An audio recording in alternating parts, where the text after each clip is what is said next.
My wife secretly sold our family home for $350, $0, and split the money with her childhood friend. Now she's trying to block me out of the divorce and claiming I never contributed, even though I paid over $200, $0 in mortgage and legal fees. I never thought I'd be the guy sitting here, writing this out, but here I am. It all started with a gut feeling. Something was off, but I couldn't quite put my finger on it. My wife, Jessica, had always been a bit of a bitch. She's the type who can be charming when she wants something but cruel when she doesn't get her way. Still, I never suspected she'd go behind my back like this.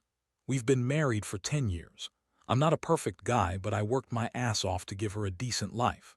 I paid over $200, $0 in mortgage and legal fees just trying to keep everything afloat. We bought a nice house, had 2 kids, and I thought we were solid. Jessica was always a little manipulative, but I overlooked it because, well, I loved her and I believed we had a future. Until she started acting weird. It started with small things, missing calls, late nights at work, her phone buzzing constantly. I'd catch her sneaking around, deleting messages, and she'd brush it off like I was the crazy one. Then, a few weeks ago, I noticed her acting even more secretive. She'd leave her phone on silent all the time, hide her screen when I walked into the room, and suddenly she was spending hours at the gym, but never seemed to actually work out. Her attitude shifted from bitchy to outright hostile whenever I asked where she was or what she was doing. One night, I decided to follow her. I didn't have a plan, I just needed to see for myself. I followed her to a fancy hotel downtown. I saw her walk in with a guy I didn't recognize. They were laughing, holding hands, and she looked happier than I'd seen her in years. My stomach dropped. I watched from a distance as they went inside, and I knew right then that she was cheating on me. I felt like I'd been punched in the gut. All those years, all that effort, and she was out there with some guy she probably met at work or some damn gym class. I didn't confront her that night. Instead, I went home, sat in the dark, and tried to process what I'd seen. The next day, I started digging. I checked her phone, her email, her social media. I found messages, flirty texts, explicit photos, plans to meet up. She was having sex with this guy, no doubt about it. All the time she claimed she was just friends or working late, she was with him. It was sickening. I felt betrayed, angry, humiliated. How could she lie to my face? How could she betray everything we built? Then I found out she'd secretly sold our family home for $350, $0, and split the money with her childhood friend, Lisa. She told me she was just helping out a friend, but I found bank records and receipts. She'd been planning this for months. She took all the equity, left me with nothing but a house she sold behind my back. No warning, no discussion, just a done deal. And the worst part, she's now trying to block me out of the divorce process, claiming I never contributed financially or emotionally. She's spinning this web of lies, and I'm left feeling like I don't even recognize my own wife. I've paid thousands in legal fees trying to fight for my rights, but she's got her lawyers working overtime. She keeps claiming I neglected her, that I was never there even though I paid the mortgage, paid for the kids' education, and did everything I could to keep our family afloat. Meanwhile, she's out there screwing around, selling our house, and trying to erase me from her life. It's like she's trying to rewrite our story to make herself the victim, and I'm just the fool who trusted her. This whole thing has been a whirlwind, and I'm just trying to hold it together. I feel betrayed, angry, and honestly, a little lost. I don't know what's worse, her cheating or the fact that she's so good at lying and manipulating her way out of responsibility. I thought I knew her, but now I realize I was blind. I'm trying to figure out what to do next, but one thing for sure, I'm not going down without a fight. After I uncovered everything, her secret affair, the sale of the house, the money split, I felt like I'd been hit by a freight train. It was a mix of rage, heartbreak, and disbelief all at once. I couldn't wrap my head around how someone I loved and trusted could do something so cruel. The fact that she'd lied for months, kept secrets, and just casually sold our life together like it was nothing. It was like I didn't even know her anymore. The first thing I did was confront her. I couldn't keep pretending I didn't know what was going on. I waited until she came home from her gym one afternoon and I asked her straight up. I told her I knew about her affair, about the house sale, about everything. Her face twisted into this bitchy smirk like she thought she was untouchable. She looked me dead in the eyes and said, "You're overreacting, Mark. You're just jealous because I found someone who actually cares about me. And the house, it was just a house. It wasn't even yours anymore. I did what I had to do. I lost it." I yelled at her, told her she was a lying, manipulative bitch who had no right to treat our marriage like some game. I told her I paid over $200, $0 in mortgage and legal fees, that I was the one who kept everything afloat while she was out screwing her boyfriend. She just shrugged and kept lying, saying I was never there for her, that I was absent emotionally, even though I stayed home, worked my ass off, and did everything I could to be a good husband. That night I couldn't sleep. I kept replaying everything in my head, the sneaking around, the secret meetings, her lies. I felt so betrayed, like the ground had shifted beneath my feet. I was furious that she'd taken the house, sold it, and left me with nothing but a pile of legal bills and broken trust. I couldn't believe I'd been so blind, so naive. The woman I'd loved, the woman I'd married, was out there with some guy, probably laughing at me behind my back. In the following days, I started gathering evidence. I hired a private investigator, something I never thought I'd do, just to get proof of her affairs and her financial dealings. I wanted to hit her where it hurt, not just emotionally but financially too. I found out she'd been funneling money into her friend Lisa's account, probably to cover her tracks. I also discovered that she'd been planning to move out of town, start fresh somewhere else with the new guy. She was determined to erase me from her life completely, and she was making it happen without any regard for what I was feeling. Meanwhile, she kept up her act of being the victim. She told everyone that I was neglectful, that I never cared, that I paid no attention to her or the kids. She lied about her affair, said it was just sex, that it meant nothing, that she was only doing it because I was absent. But I knew better. I saw the texts, the photos, the hotel receipts, and she kept insisting I was the problem, that I was the one who drove her away. That hurt more than anything, her trying to make me the bad guy when I was the one who'd been betrayed. I also started to dig into the legal side of things. I hired a lawyer who told me I had a good shot at getting a fair settlement, especially since I'd paid so much into the house and legal fees. But Jessica was already trying to block me out, claiming I never contributed financially or emotionally. She's trying to keep the money, keep the house, and leave me with nothing. That's when I realized she's not just cheating on me, she's trying to wipe me out completely. Every day feels like walking on thin ice. I'm furious, but I also feel numb. The betrayal cuts so deep, I don't even know who I am anymore. I keep asking myself how I missed all the signs. How I let her manipulate me into thinking everything was fine. I trusted her, and now I see that trust was just a lie. The worst part is knowing she's probably laughing behind my back, living her new life with her boyfriend, while I'm stuck trying to piece everything back together. I used to believe in marriage, in loyalty, in building a life together. Now I see how fragile it all was, how easy it was for her to throw it away. I don't know what the future holds, but I do know I'm done being the fool. I'll fight for what's mine, what I paid for, what I helped build. She may think she's won, but she has no idea what's coming next. After I started digging into her financials and gathering evidence, I knew I had to act fast. Jessica was already trying to spin her story, but I wasn't about to let her get away with it. I hired a lawyer who told me I had a solid case, especially considering how much I'd paid towards the house and legal fees. Still, I could tell from the beginning she was scheming to keep everything for herself. She's always been good at playing the victim, and now she was trying to do it again, just with a different story. One of the most shocking things I uncovered was that she had secretly sold our family home without my knowledge. She convinced the real estate agent she was the sole owner, told them she was selling out to downsize, and managed to get $350, $0 from the sale. She split that money with her childhood friend Lisa, who's been in her corner from day one. I found bank records, emails, and even some text messages where she was planning the sale for months. She kept telling everyone she was helping a friend, but I knew better. She was planning her escape, and I was just left in the dust. The day I found out, I felt like I'd been punched in the stomach again. I couldn't believe she'd do something so sneaky, so cruel. I had poured so much of my life into that house, paying the mortgage, fixing things, making it a home for our family, and she just sold it behind my back. I was furious, but also devastated.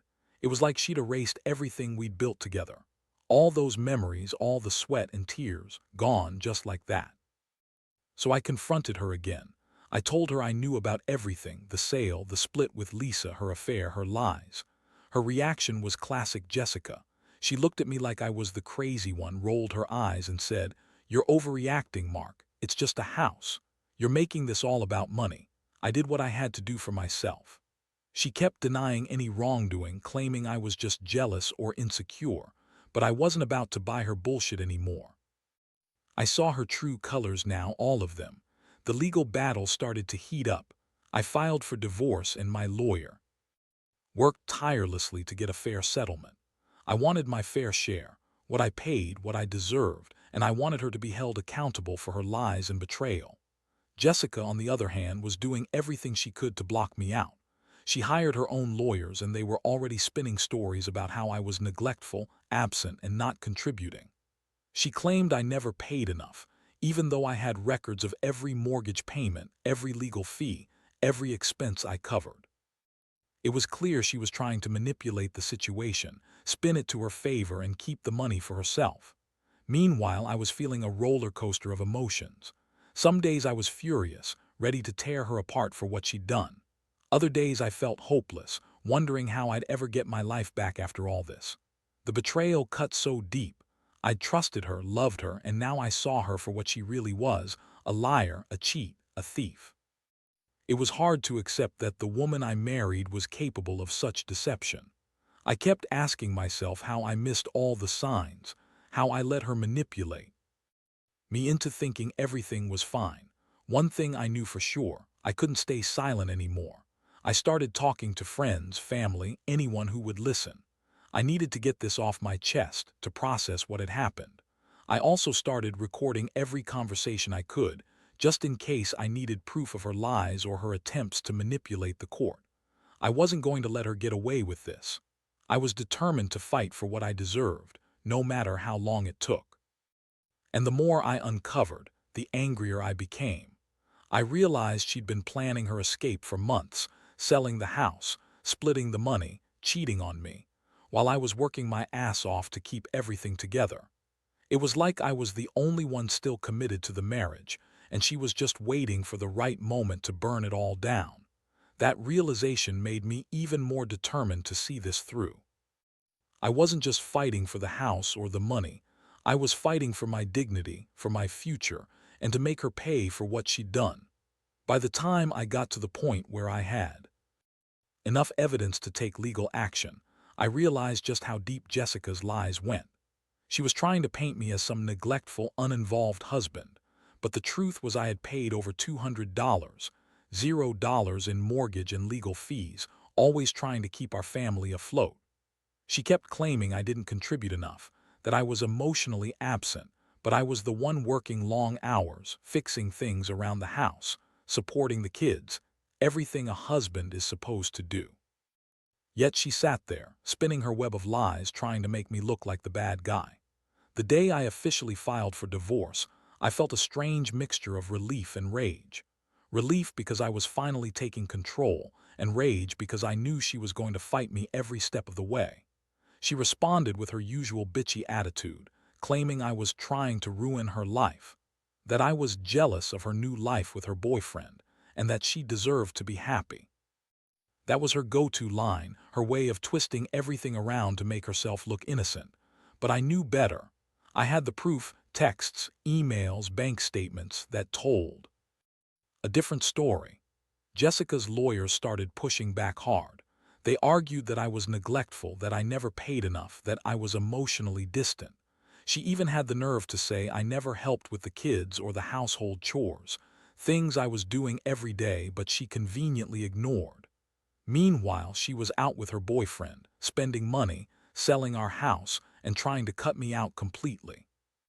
She kept claiming that I was the problem, that I had driven her away, but I knew the real truth. She had been cheating, lying, and planning her escape for months.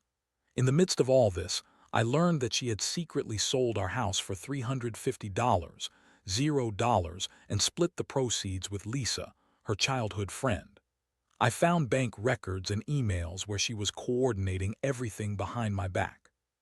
She told the real estate agent she was the sole owner, and she'd arranged everything without my knowledge. I couldn't believe how cold and calculated she'd been. That house was our family's home, our memories, our life, and she just sold it like it was nothing. It felt like she'd erased me from her life, from our history, and I was left to pick up the pieces. The betrayal hit me like a ton of bricks. I thought I knew her, thought we had something real. But now I saw she was capable of anything to get what she wanted. She was trying to block me from the divorce proceedings, claiming I never contributed, that I was a deadbeat husband. It was all lies, of course. I had paid every mortgage payment, every legal fee, every expense for the kids. Yet she was spinning stories to make herself look innocent and me look like the villain. I was so angry I could barely sleep. Every night I'd lie awake, replaying everything: her lies, her cheating, the house sale, the money split. It felt like I'd been punched in the stomach over and over. How could she do this? How could she betray our vows, our family, and just walk away with everything? I felt like a fool for trusting her, for believing she was the woman I married. Now, I was just trying to hold on to whatever was left of my dignity. I started to realize that her plan was always to take everything she could and leave me with nothing. She was good at hiding her true intentions, but I was catching on. I hired a private investigator to keep tabs on her, and what I found only confirmed my worst fears. She was out with her boyfriend constantly, staying at hotels, and even showing up with expensive gifts she claimed she bought for herself. She kept lying, saying she was just trying to be happy, but I knew better. She was trying to burn everything down: our marriage, our family, and my reputation. The more I uncovered, the more motivated I became. I wasn't going to let her cheat, lie, and steal her way out of this. I had paid my dues, emotionally, financially, and I deserved justice. I started documenting everything, saving every piece of evidence I could find. I knew she'd try to manipulate the legal system, so I wanted to be prepared. I also realized that, deep down, I was more hurt than angry. It's one thing to be betrayed. It's another to see the person you love turn into someone you don't even recognize. I kept telling myself I had to stay strong. I couldn't let her win. Whatever the outcome, I was determined to get what I was owed, what I'd worked so hard for. I learned that betrayal can come from the person you trust most, but it also reveals who you are in the face of adversity. I might have been blindsided, but I wasn't going to be defeated. I was going to fight for my future, for my kids, and for the truth. As the legal battle dragged on, I felt the weight of everything crashing down on me. Jessica was relentless. She kept up her lies, claiming I was the bad guy, that I never paid my fair share, that I was emotionally absent. She even tried to turn the court against me, saying I was neglectful of the kids and that I didn't contribute financially. But I had the receipts, the proof that I paid over $200, $0 in mortgage and legal fees, that I was the primary provider. Still, her lawyers argued that I was absent and disinterested, trying to sway the judge with her fabricated stories. One of the most infuriating parts was how she kept insisting I was never there for her emotionally, even though I spent every spare moment working, fixing things around the house, and taking care of the kids. Meanwhile, she was out with her boyfriend, spending money like crazy and secretly selling our house. I couldn't believe how good she was at spinning her web of lies. Every time I thought I had her cornered, she'd come back with some new bullshit, trying to make herself look like the victim. Then came the revelation about the house sale. I finally got access to the bank records and email exchanges. She had sold our family home for $350, $0, split the money with Lisa, and moved on. I had no idea she'd been planning this for months. She told everyone she was helping a friend, but I could see through her lies. She'd been orchestrating this entire plan behind my back, all while pretending to be the loving wife. It was like she had been living a double life, one with me and one with her boyfriend, Lisa's friend. The anger I felt was overwhelming. I'd poured so much of my life into that house, paying the mortgage, fixing the roof, doing everything I could to keep it together. And she just sold it like it was nothing. I kept asking myself how I missed all the signs, how I'd been so blind. She was always bitchy, manipulative, but I thought that was just her personality. Turns out, she was hiding a whole other side, one that was cold, calculating, and willing to betray everything for her own gain. Jessica's attempt to block me from the divorce proceedings only made things worse. She hired more lawyers, kept filing motions to delay, and claimed I was unreasonable. All the while, she was living her new life with her boyfriend, spending the money she'd stolen from us. I couldn't stand the thought of her walking away with everything: the house, the money, the kids' inheritance, while I was left with nothing but legal bills and heartbreak. I started to realize that her entire strategy was to wipe me out financially and emotionally. She knew I'd fight, and she was prepared to drag it out as long as possible, but I refused to back down. I kept pushing forward, gathering more evidence and preparing for the final showdown. I knew she'd try to spin it as me being the villain, but I had the truth on my side. The truth about her affair, the house sale, the money split, and her lies. Most of all, I learned something about myself during this nightmare. I'm stronger than I thought. I've always believed in honesty, loyalty, and doing right by my family. Jessica's betrayal challenged all of that, but it also made me realize that I have a voice, and I won't let her silence me or steal what's rightfully mine. No matter how much she tries to manipulate or lie her way out of this, I know the truth. And I'm going to fight until I get justice, not just for me but for my kids who deserve stability and honesty. This process has changed me. I can't trust her anymore, and I don't want to. I've learned that sometimes the people closest to you can turn into enemies, and the only way to survive is to stand your ground. I'm not giving up. I'll see this through, no matter how long it takes, because at the end of the day, I know what's right, and I refuse to let her take that away from me. The final stretch of all this has been a nightmare I never saw coming, but I've learned a lot about trust, betrayal, and how ruthless some people can be when they think they're getting away with everything. Jessica's lies and manipulations didn't just hurt me emotionally, they almost cost me my future. But I refused to let her win. I fought harder, pushed every legal boundary, and stayed relentless in exposing her true nature. In the end, the court ruled in my favor. Jessica was ordered to split the proceeds from the house sale fairly, and she had to pay back some of the legal fees she tried to dodge. More importantly, I got full custody of the kids, which was the most important thing to me. Seeing them every day, knowing I had protected what was left of our family, made all the pain worth it. Jessica's attempts to manipulate the system and erase me from her life failed. She's left with her new life, and I've started rebuilding mine. Looking back, I realize I was naive to think I knew her at all. The woman I married was a master at hiding her true self. But I also learned that I am stronger than I gave myself credit for. I survived the betrayal, the lies, the legal battles, and the heartbreak. I learned that no matter how much someone tries to destroy you, there's always a way to stand up and fight back. This whole experience has been a brutal lesson in distrust and resilience. I've become more cautious about who I trust, more aware of the signs of manipulation, and more determined to protect what's mine. I don't regret loving her. Love is complicated, and sometimes it blinds you. But I do regret not seeing the warning signs sooner. If I could give any advice to someone in my shoes, it's this: never ignore your instincts. Trust your gut, keep records, and don't be afraid to stand up for yourself. People can surprise you in the worst ways. Most importantly, I've come to accept that sometimes walking away is the only way to save yourself. Jessica might have thought she was winning, but I've learned that true victory lies in integrity, perseverance, and knowing that I fought for what's right. I may have been blindsided, but I refuse to be defeated. I'm turning this nightmare into a new beginning, one where I can finally breathe again, rebuild my life, and focus on what truly matters: my kids, my sanity, and my future.